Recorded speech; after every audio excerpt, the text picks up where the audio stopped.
Now let's turn our attention to someone who is contributing in the world of academia. Let's welcome Kushita Banerjee from India. She is now a JSPS postdoctoral fellow at National Institute of Advanced Industrial Science and Technology. Um, Kushita Banerjee, the mic is yours. Thank you, Nusra. Good morning to everybody and welcome to the online meet. I express my heartfelt thanks to everybody who took out time to join and learn with us what we are doing currently and what do we share. So I just share my slides.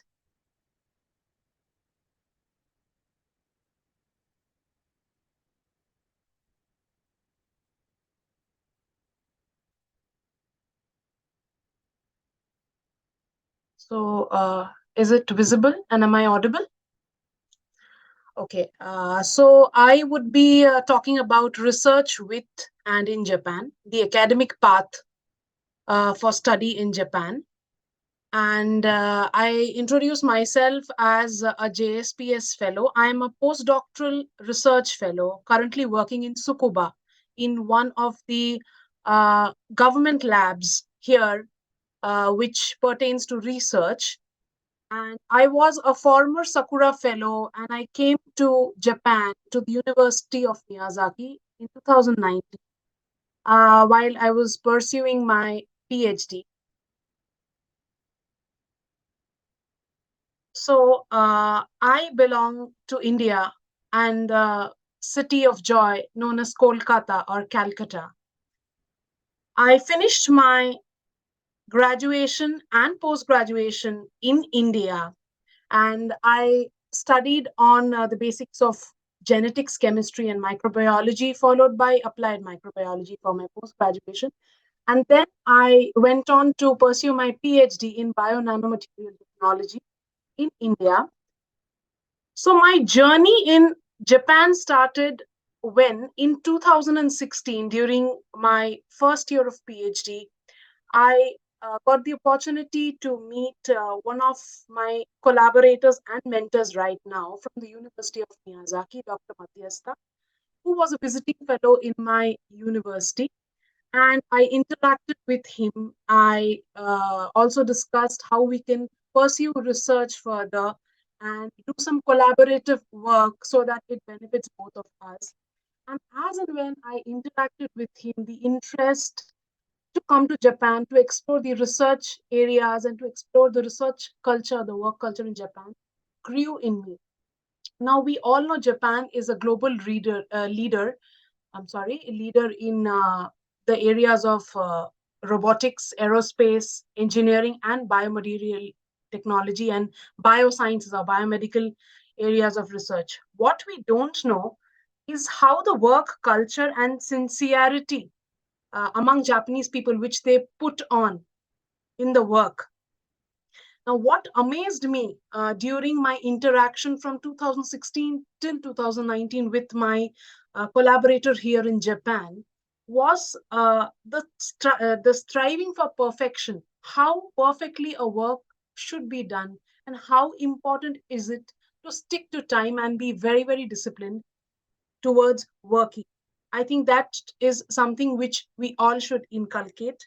And the love for what they do when they work, when they research as it is a bit challenging and a tough journey to begin with, but the way they love what they do inspired me and fascinated me to learn more on Japan and to explore if I can come to Japan and carry out my research further and gain experience from what they do here.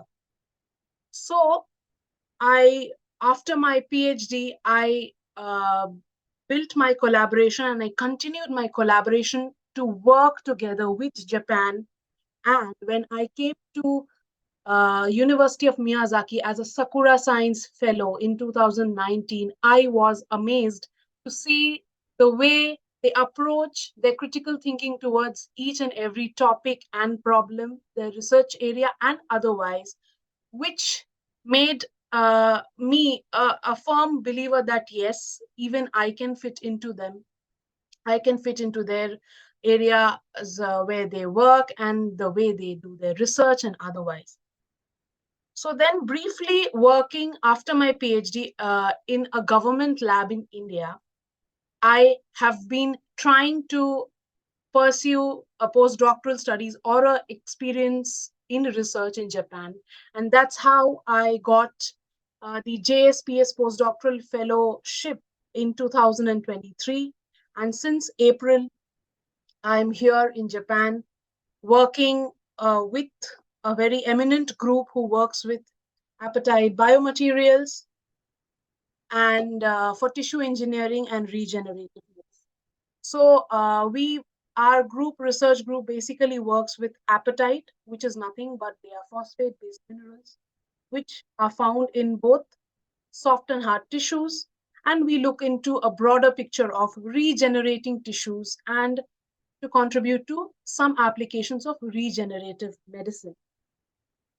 And this is my group who has gladly accepted me to work with them, and they share their knowledge, their experience, and how they work and how they approach towards people. Now, we all know that the work culture in Japan is different. Their sincerity towards everything that they do, their systematic approach, their critical thinking abilities. What we do not know is people here are very, very kind, and it is I would say everyone in their lifetime must come to Japan to pursue their dream of either academia or industry. Here, yes, language sometimes can be a barrier, but people are so kind to help you out throughout, as in they try and try so that you feel comfortable, and they try to inculcate their culture, their experiences. And I would say it is a, a very good bet to come here, pursue your research, learn from them how they critically think and analyze a problem. And Japan, being the very welcoming country as it is, they'll welcome you with open arms, whether it is for your work or for your pursuing for your higher studies, research. And everyone once in their lifetime must come explore Japan. And also culturally, it's a beautiful country. Please come explore the environment, the culture, the scenery here in Japan. And there are a lot of opportunities. You just need to find out the point and the perfect timing and where exactly you want to land in. There are opportunities. So I please welcome everyone to come join us either in industry or academia to pursue. Please come to Japan. I look forward to an informative and fun discussion in the breakout room. Thank you so much for your patience and for listening to me. Over to you, Nusrat-san. Thank you, Kushita-san, for your inspiring presentation. Your insights are sure to motivate many students to pursue postdoctoral opportunities. Now, I'd like to invite Duti Prakash Sharkar, who is also from India and an assistant professor in Hiroshima University. Please take the stage for your presentation. Thank you, Nusa-san, and good morning, everyone, for joining today. So let me just share my screen.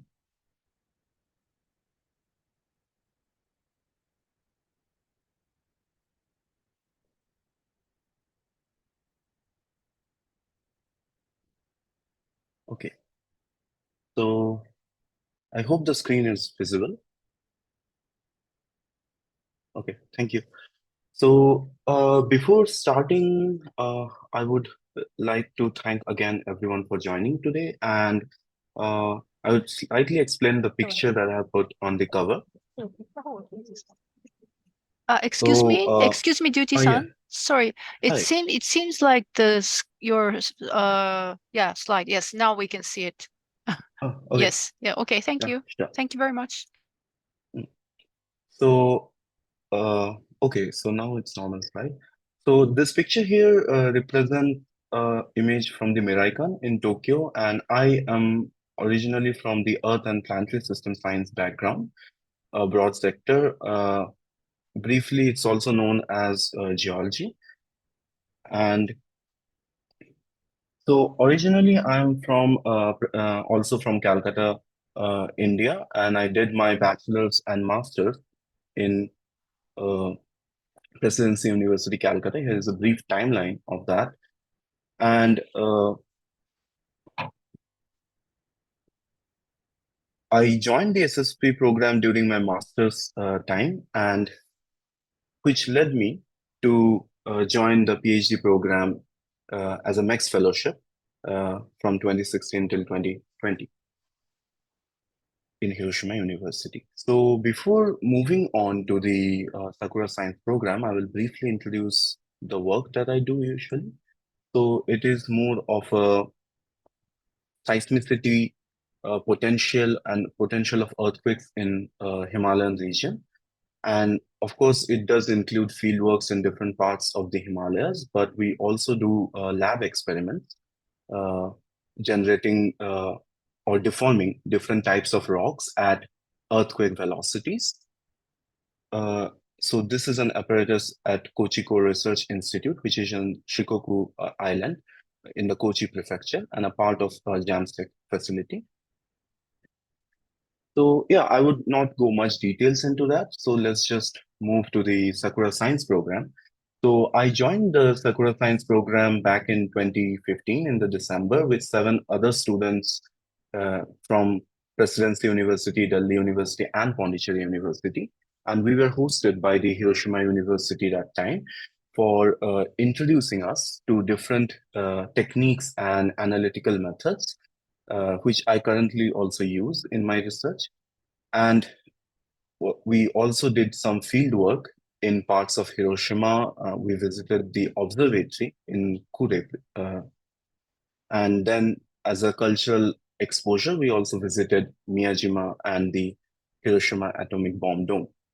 And this visit of Sakura Science program to Hiroshima actually helped me in deciding for doing PhD in Hiroshima University. I wanted to do PhD in general while pursuing my master's, but deciding the university, SSP gave me a chance to experience in firsthand how a research life can be. And so I decided on pursuing PhD in Hiroshima University and applied for the MEX fellowship program. And so Saijo Higashi Hiroshima is a place where Hiroshima University Science Campus is located, and it became my second home since 2016, where, of course, here it's also known as a sake region or the sake city, and it has very delicious Hiroshima okonomiyaki and different matsuris or festivals in the area. And interesting thing about Japan is you get to experience all the 4 seasons in all different colors. So this image is from the autumn in Hiroshima University.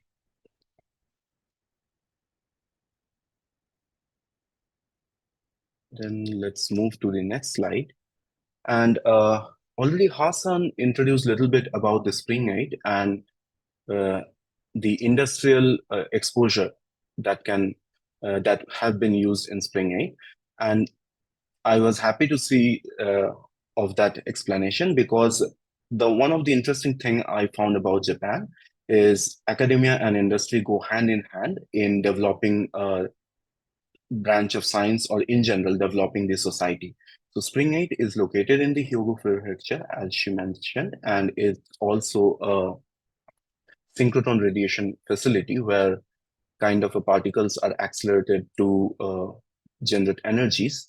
And in our field also, we use synchrotron radiation for material identification purposes. And when we are deforming certain rocks, we can attach to the synchrotron radiation beam lines to observe the deformation or the image deformation. But we also take undergrad students to visit the Spring 8 facility as a part of their science excursions. And so these are some pictures of that scientific excursions that as a PhD student, you have a duty to often take undergrad students with other professors to different research facilities. So I visited with the undergrad students back in 2017 to the Spring 8 and explained different research facilities there. Also learned a lot new things there. Then, as a part of my own research work as a PhD student, I did fieldworks in the northwestern part of the India, in the Himalayas, but also in parts of Japan, like the Kochi prefecture in the Shikoku region of the Japan. And they have this interesting electron microscope in the JAMSTEC facility, known as the transmission electron microscope, which can give you information at nanometer scales, which I also use for my research. And here in the picture, I am demonstrating the usage of scanning electron microscopes, which I also use for my research, to high school student on an open campus day at Hiroshima University. And this is also an interesting part of Japan, I found, is explaining research and scientific topics to high school students to motivate them to pursue science in the future. Also, being a part of Hiroshima University as a PhD student, we did organize certain symposiums with different Indian universities at that time, along which the participating universities were IITs as well as the Delhi University and IIT Bombay, IIT Kharagpur, and students and professors gave talks and also did fieldwork and some cultural experience in the parts of the Hiroshima prefecture. And apart from that, I, as a researcher or a PhD student that time, I also took part in different outreach programs within Hiroshima as a part of global relations program, as well as luckily I was doing a conference back in 2018 in Delhi when the alumni meeting there was held, and I could join there and interact with the high school students joining that program. So overall, I would like to say that life as a researcher in Japan has been very smooth in a way that you get to meet new people, get to experience many new cultures, as well as not just from Japan, but from different parts of the world, and get to experience all kinds of seasons and festivals. And overall, it's a very fun experience. And that made me decide to stay longer in Japan and apply for academic jobs in Japan. And I hope all of you who are joining today do get a chance to visit Japan and fulfill your dreams at some point in life. We will discuss in more details on how to apply for the academia in Japan in the breakout session. So I hope people do join that. Thank you. Thank you, Mr. Duty, for your informative presentation. To all the participants, if you have questions for Ms. Kushita and Mr. Duty, please feel free to join our breakout session later.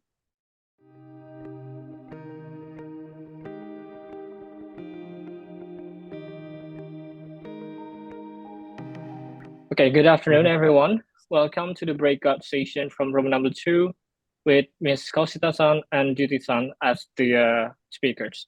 So for this one, this is for the research professional type of professionals. So if you guys have any question from the previous presentations, we can just start by maybe open your video or camera to directly ask the people, or you just can use the chat room and I can ask the presenter previously. So if you guys have any questions, go ahead and ask the Koshita-san or Duty-san.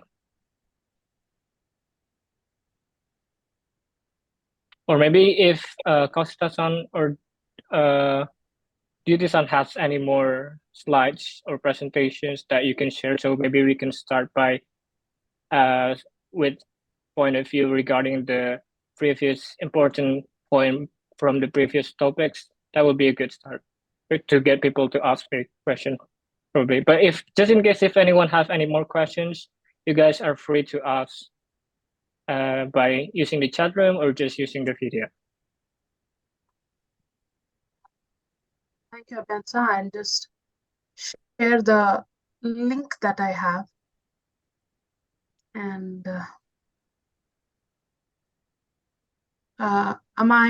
is my slide visible and am I audible? Yes. So these are the few points on the questions that were asked by participants during the registration process. So me and Diti-san have tried to jot the questions down.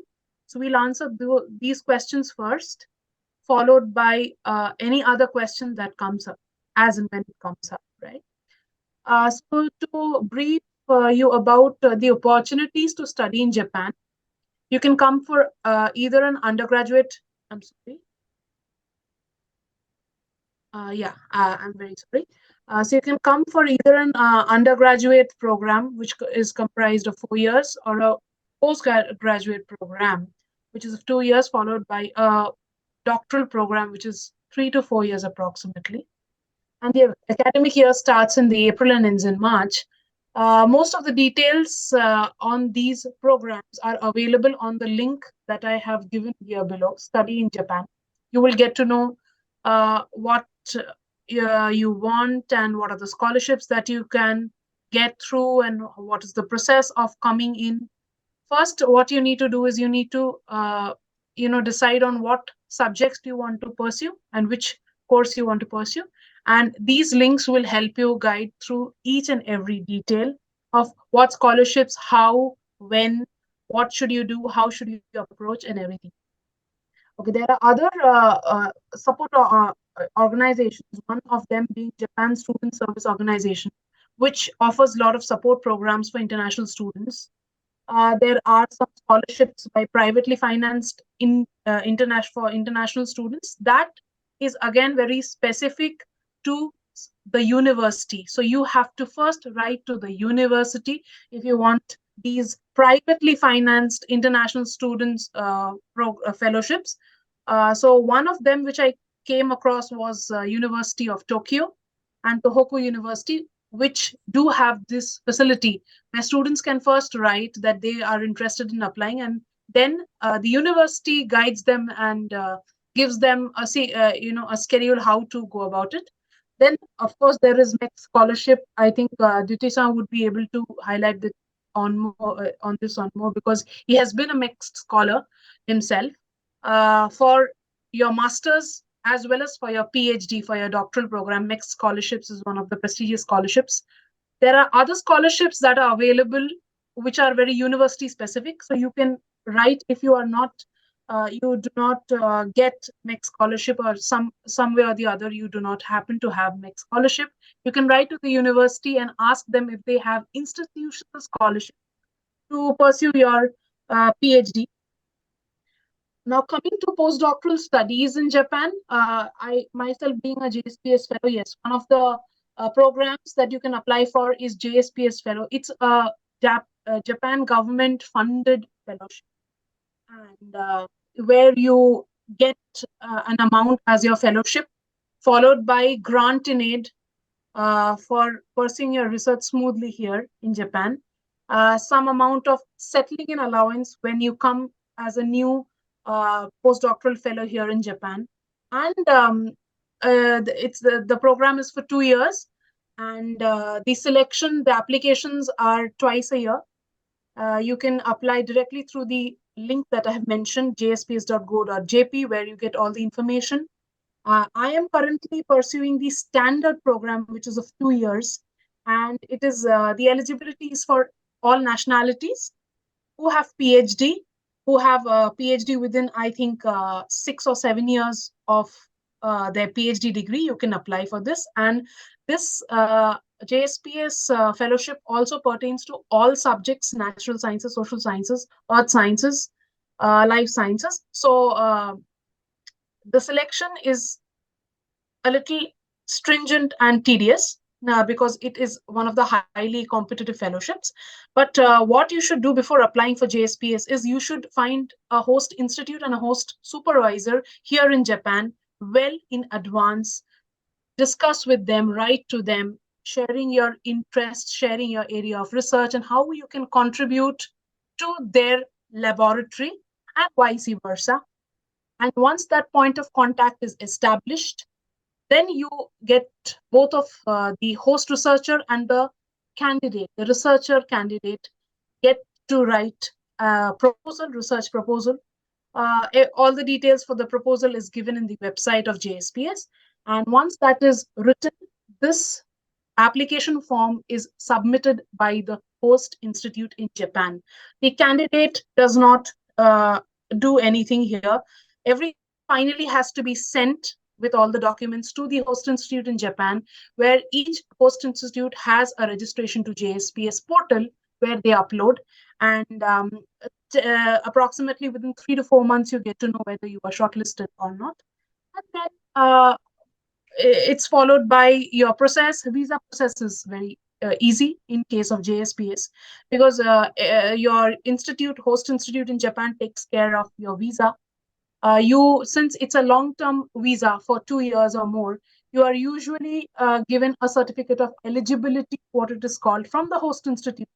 And once you get that from the host institute, you can apply for the visa, which comes nearly 4 to 5 days. So visa process is not an issue for JSPS.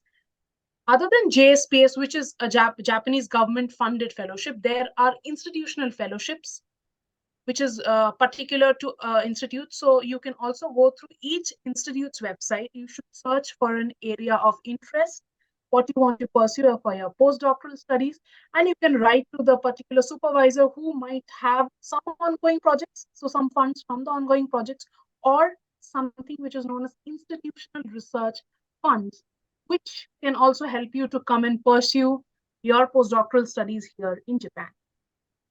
Now, next is scientific projects in Japan. Majorly, you can check the website for JST, where you will get to know of the scientific projects, the exchange programs which you have with each country.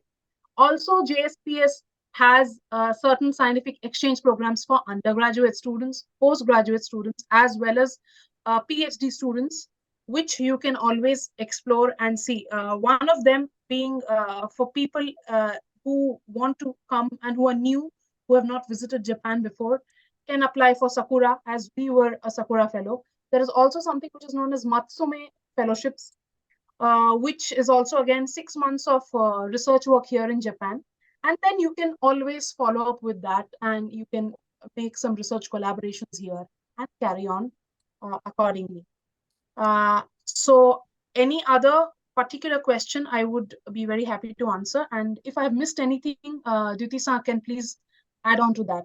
Thank you. Any additional explanation, Duty-san?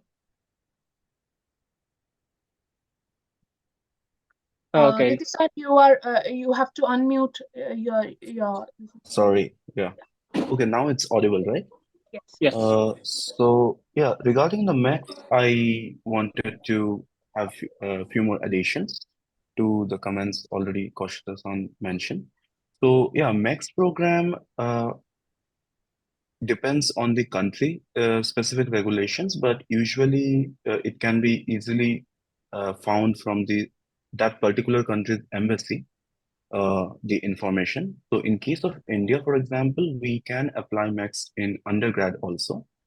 So there is a specific exam that you give at the embassy in Delhi, and then you apply for the interview, and then you are shortlisted and get accepted. As part of the bachelor's program is 1 year you study Japanese language intensive, and then you move on to your 4-year degree course in Japan. For master's or doctoral programs, the MEXT works slightly differently. Here, there are 2 options. One is directly from the embassy. You choose 2 or 3 possible supervisors and you apply to them. Also write a sort of a statement of purpose or research proposal sort of thing. And the other option is university recommendation. So you directly apply or contact a professor in an university that you want to join and explain your research proposals and research ideas with him. And then he applies on your behalf to the MEXT authority. So these are the two processes for the graduate and the doctoral programs. But apart from MEXT, certain countries also have fellowship programs which come under JICA, as well as there are some JSPF programs also that can be used for master's and PhD programs. And regarding, like, I think there were questions on for persons staying within Japan and doing PhD in their final year and are planning to move to the academia. So for persons like that, the option is, of course, there is the JSPS option. You can apply even from within Japan. But in addition to that, there are several other research projects that university have under JST. So Kakenhi, for example, Kakenhi research grants are given to faculty members, permanent faculty members of a university, but they can hire in researchers. Similarly, there are programs like called CREST, which is a much larger research program. And students or the PhD final year students who are looking for a job in academia within Japan and are currently in Japan can also apply to these programs to get accepted as a postdoc researchers.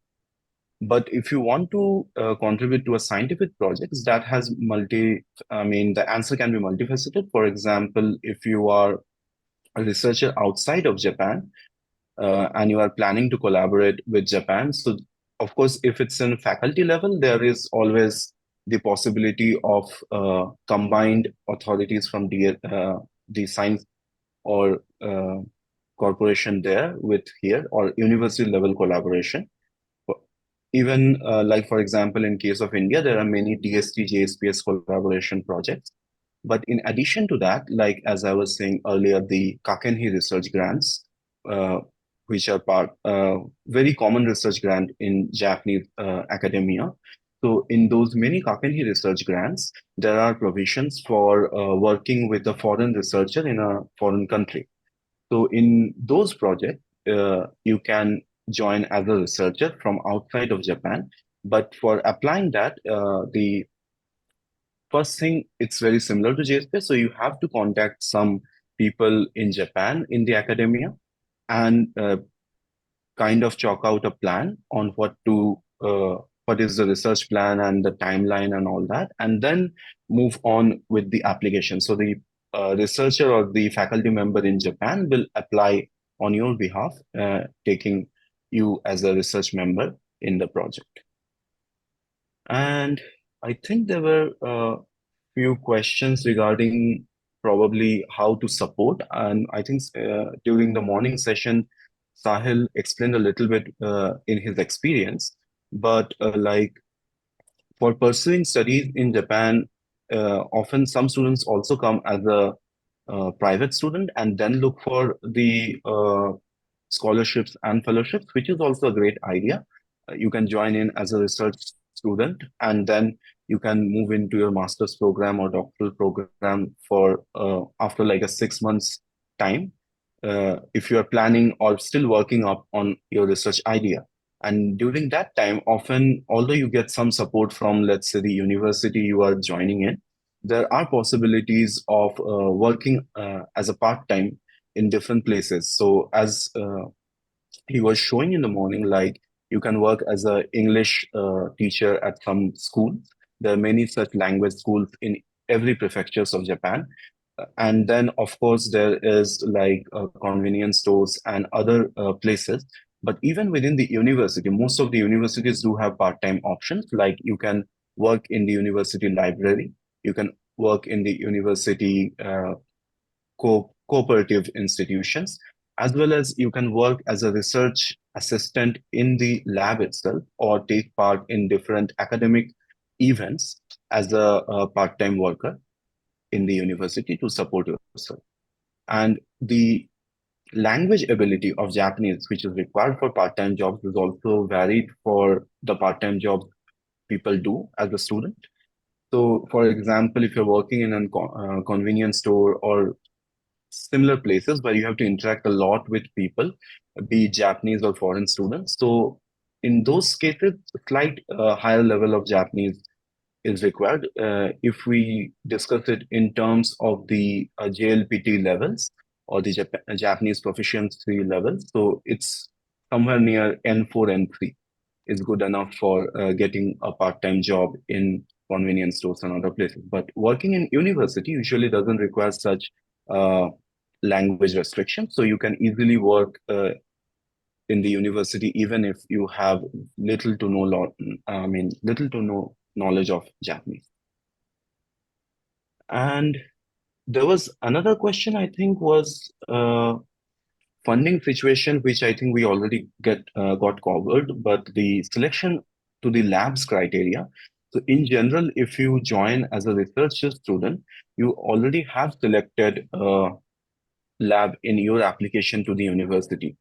But sometimes students over time try to change the labs, or for example, after joining, they don't feel that their research ideas are same as the lab, or they want to do research on a new topic. So that's also very common to shift labs over time.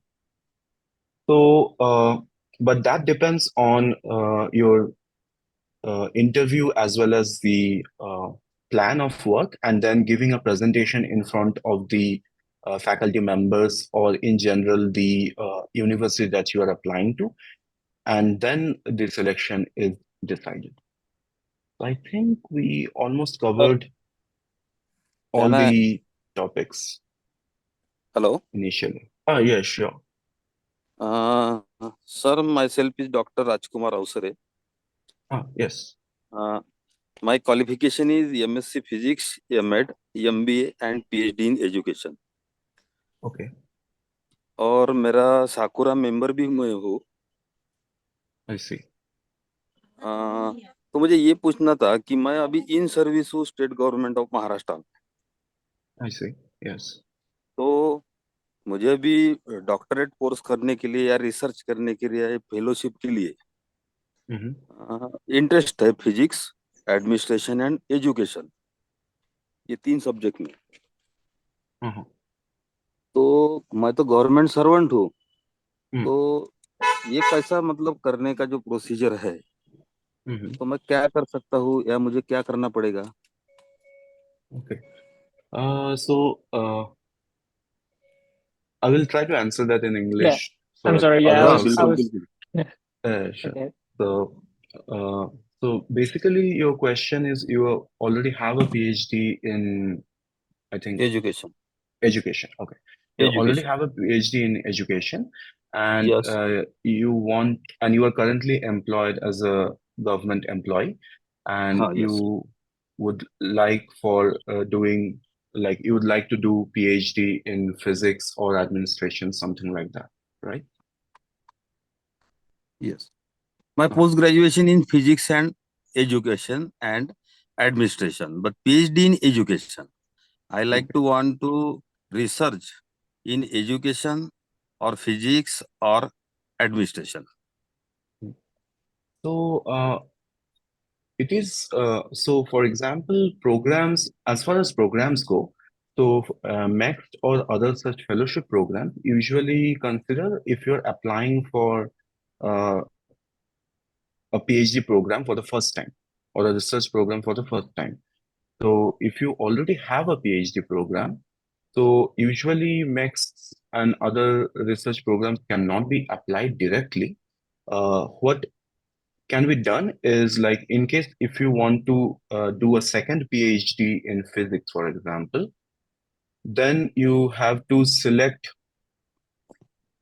a particular university. That's the initial procedure. University or the professor that kind of correlates with the topic that you want to do, and then directly apply there, and you can get institutional fellowships if there is available for the program. The government fellowships usually are for, I think, first-time PhDs. But if you already have a PhD, I don't think you can reapply for a PhD program using the government fellowships. MEXT, on the other hand, like, for example, if you have a master's degree and you want to do a second master's and a PhD, that is allowed by MEXT or other JICA fellowship program.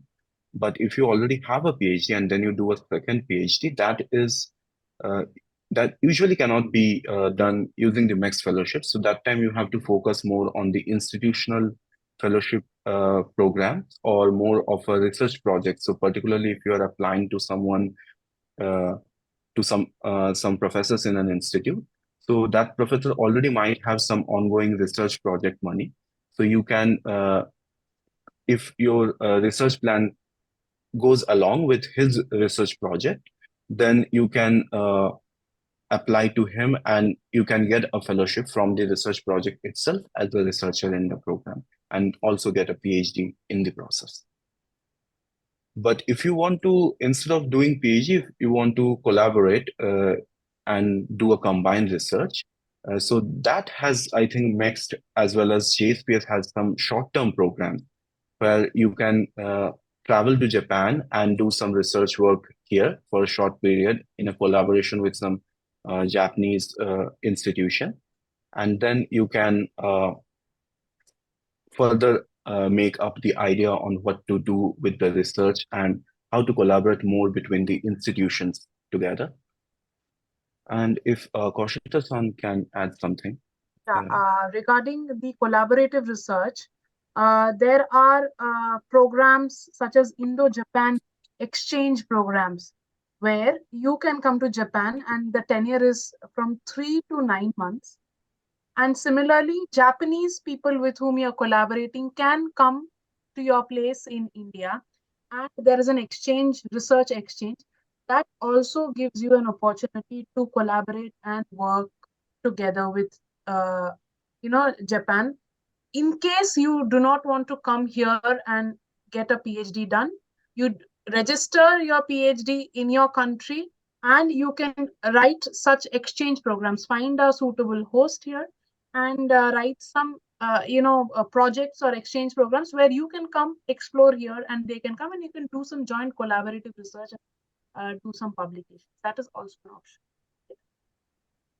Any link, madam, about that?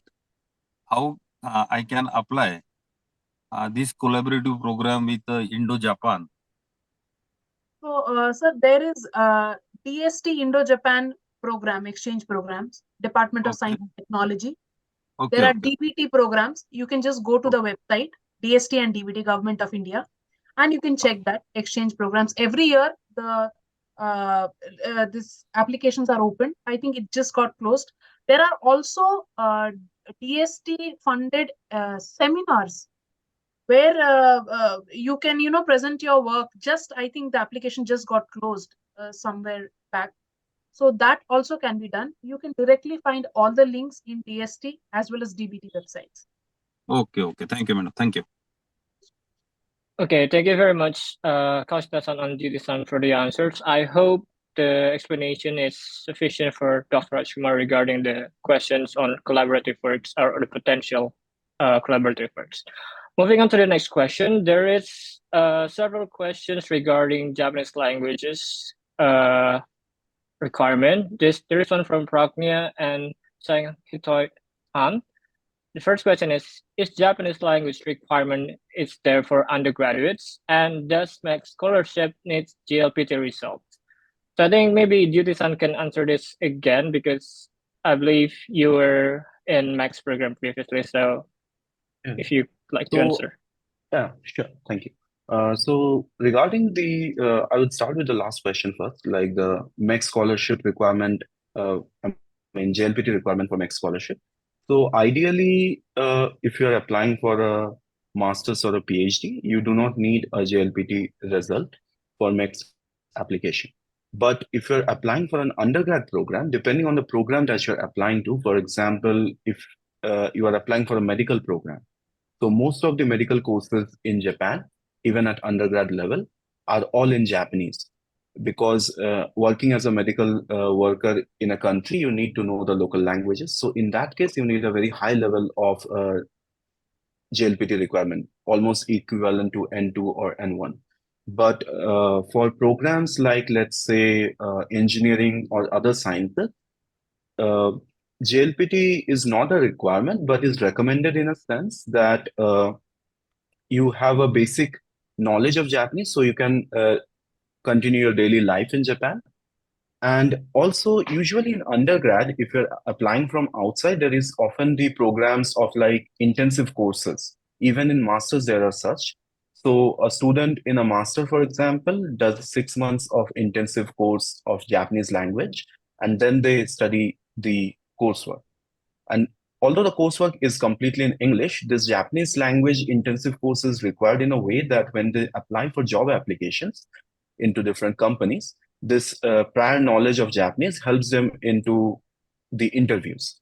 For undergrads, on the other hand, like although there will be English courses in most of the undergrad uh, courses in the university, there are possibilities of doing internships.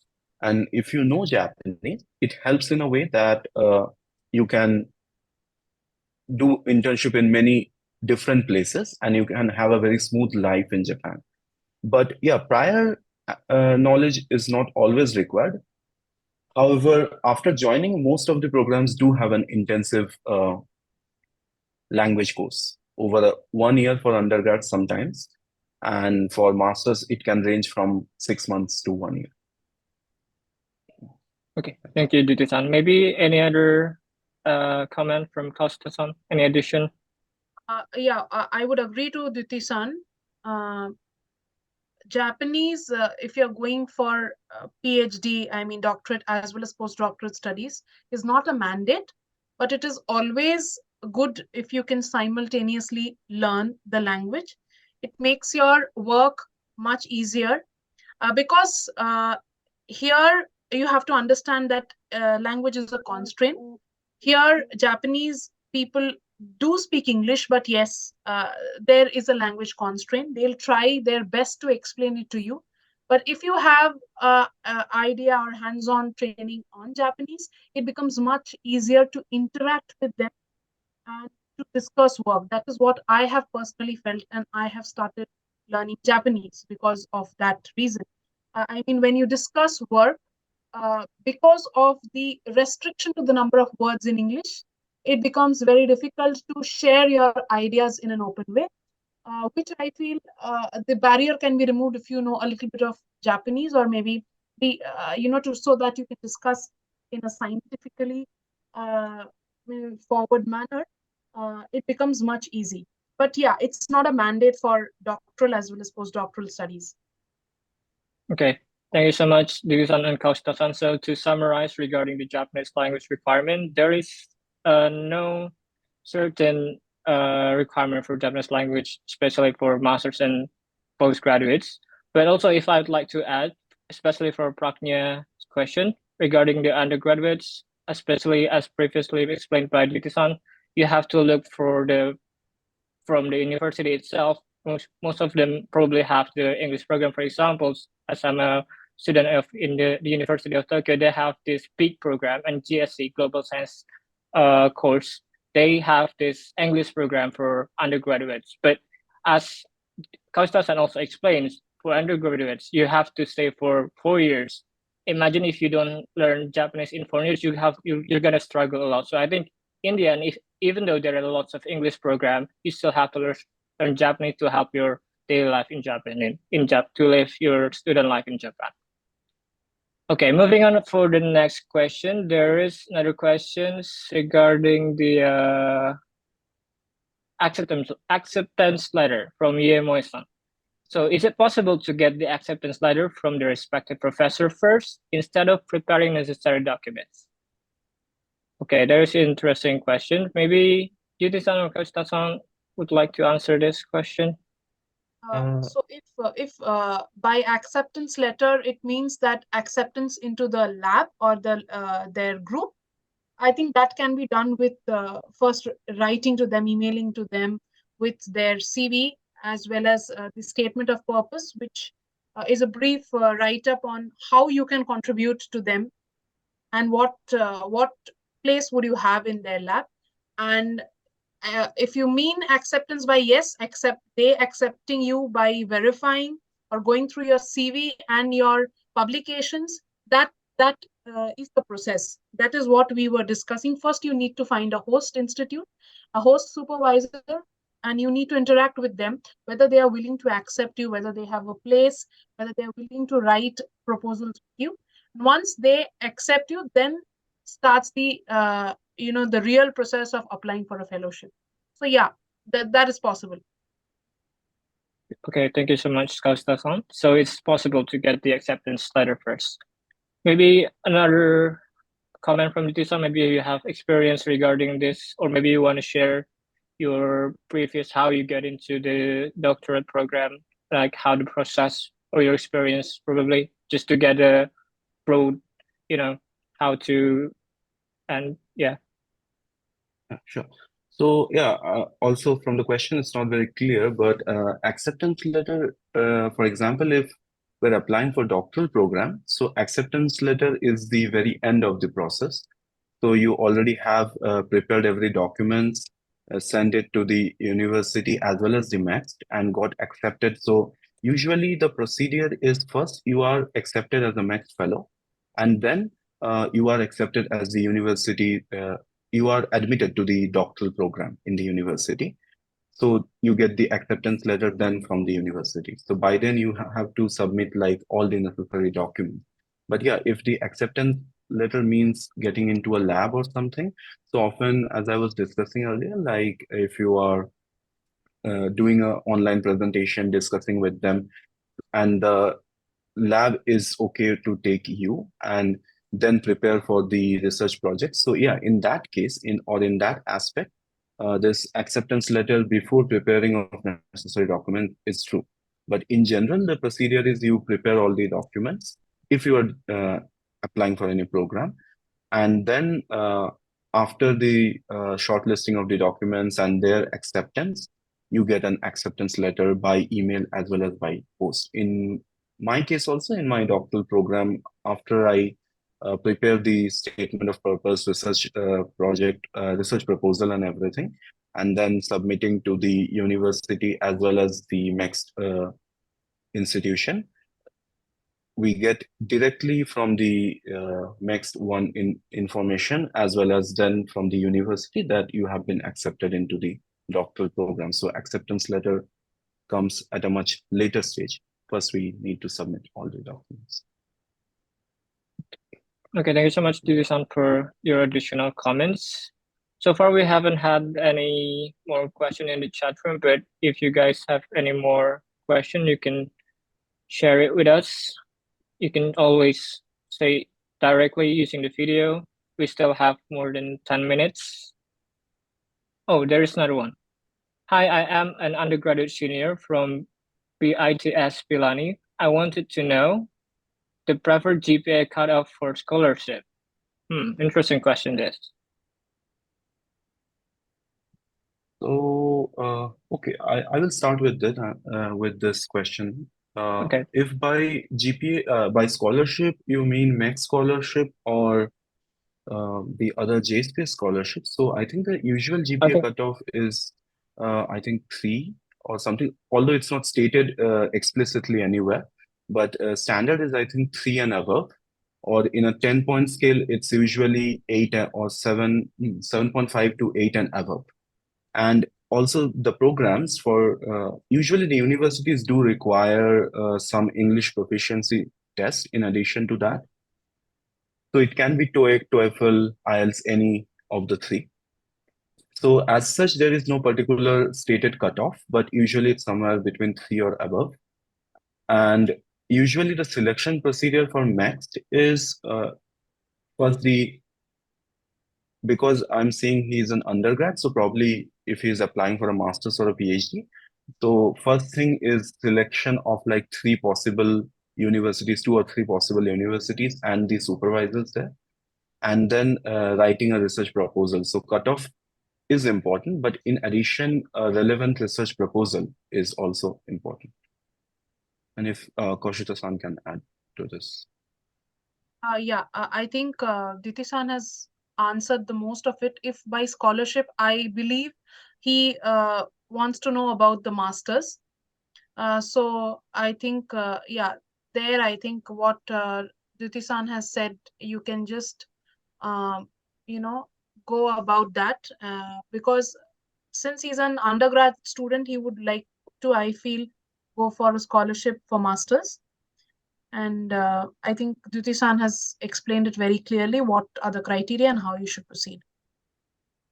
Thank you so much, Dusan and Kashta-san, for the answer. So to summarize once again, regarding the preferred GPA cutoff, there is no specific or minimum GPA cutoff, but once again, especially for max, you need to write a compatible research proposal with your degree of choosing. So that is the general idea on the especially for the max scholarship. Okay, is there any more questions? Maybe if there is no more question, I would like to ask Kausta-san and Judy-san. Maybe it's my personal question, as I'm also currently doing my master's, my first years, and I'm also actually planning to go to PhD and maybe postdoc, but I'm still not sure of myself whether or not I'd like to choose to be in academics for the rest of my year for my life, you know. So I'd like to know, like, what is your motivations? Like, how do you convince yourself that you are going to be working in academic for your life? Basically, you've been spending like decades now, probably doing in academics. So I'd like to know, like, how your how your how your direct approach regarding this academic life in general. I think Duty-san can start first and I'll follow. Okay. So yeah, I mean, for me, I would say the motivation is much more research oriented as well as teaching oriented. So even in undergrad or masters, I was considering of joining PhD when I was back in Presidency Calcutta, and I was looking for different programs. So I think in undergrad there is a program called UTREP, which is organized by University of Tokyo for like student internships and all that to get an idea of the research going on. But yeah, in presidency also they have a very good research connections everywhere. So you travel to different places, you see how in your field people are doing certain research and how it's affecting the society in a way. So yeah, I would say that idea of like contributing to the society by idea of doing something yourself and the joy of like when you're trying with a problem and then you can find a solution by yourself, that minor little joys brings interest in the research in general. And also by academia I also like teaching. Even now we have to take certain classes, so teaching in general helps in like shaping the future of many other people. So yeah, I also enjoy doing that in a way. So yeah, these two basic motivations kind of drove me to academia in a way, I would say. So I would like to add here that see, research journey is tough wherever you pursue. It is tough. So only if you are sure you want to go through the process, there are a lot of lows then highs.